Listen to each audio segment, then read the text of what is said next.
everyone, and welcome back to Jola Speaks. Thank you for joining me once again today. Today we're gonna discuss what does one do in the waiting season. Yesterday we discussed midwifery, the role of midwifery in conception, and also the role of midwifery in birthing, as well as the conception as well. Now, what do you do when you're waiting? You've gotten a prophecy, right? What do you do? What do you do next? So let's listen and watch and learn from Dr. Yinka. I'll be back shortly. And you've also actually touched on midwifery, because a lot of people hear prophecies and they're like, oh yeah, this God said do this, and then they're happy, and then they just wait for it to come. What does one do in that waiting season? Intercession. So powerful. Intercession. Yes. Prayer is the perfect midwife for prophecy. Every prophetic word has to be prayed through. And you have to pray through. The greatest disservice believers do to themselves is to hear the word and do nothing. Because a word you don't act upon is like a seed thrown into the soil, and it's not watered, it will die. To die.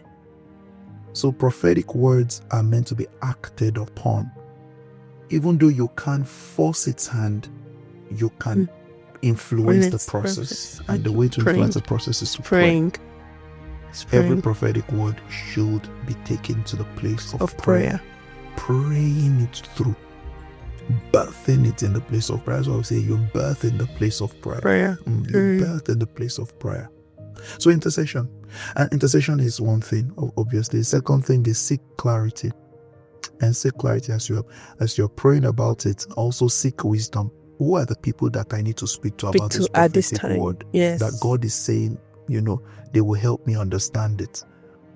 And I always say, and one of the people said to me, the greatest mistake you can do, one of my young proteges said, the greatest mistake I've made is to come and talk to you about prophetic. I will not let you, you will not rest. Yes. I will kick you in the behind. You will deliver that prophetic word. Because it's important we have those kinds of people in our lives to really push, who tell you, who remind you of what God has said, so that you don't rest when you should be going. That's so true. So that you don't rest when you should be going. Many people have arrived at the wrong destination, thinking that's the destination. That was what happened to Abraham's dad. Yes, actually, yes. And he stopped at Haran. Yes. Terah stopped at Haran. But his destination was Canaan. And the Bible said he died there. Comfort killed him there. And so God called Abraham out of that place and said, come out from amongst your father's house and go to the place I will show you. So a generation died with the promise, not carrying it through. And so God had to turn to another generation and say, come. Let's birth it through you. So true. Yeah, thank you so much. Thank you so much for taking out your time, opening your home for us to record this wonderful, series of episodes of Jola Speaks. We are truly grateful. So, hi everyone, welcome back. This was a short episode, but I wanted to leave it as that because I wanted us to really hear and learn from it. And you see, like Yinka said, a lot of us, hear these wonderful words that God has told us, the visions, we've seen the dreams, we have heard the prophecies, and we just take the word and say, okay, thank you, Lord, and that's it. But you see, like Inka said, a seed that is not watered will die. What's the water? Prayer. How are you praying forth those dreams and visions? How are you interceding daily basis on those dreams God has given you, on the visions, on the prophecies, to bring them into existence? Because if you don't water them, how do you expect them to survive? And perhaps maybe, we have been sold a lie whereby we think, once, if we say a prophecy, that's it. And then we chill and wait. No, I actually used to be like that before, till I realized that prayer is so key. Right? We need to be able to intercede, pray. Yesterday we discussed midwifery, but prayer, intercession is critical when it gets to birthing. Seed growth is, because the seed has to grow, it has to germinate. We need water.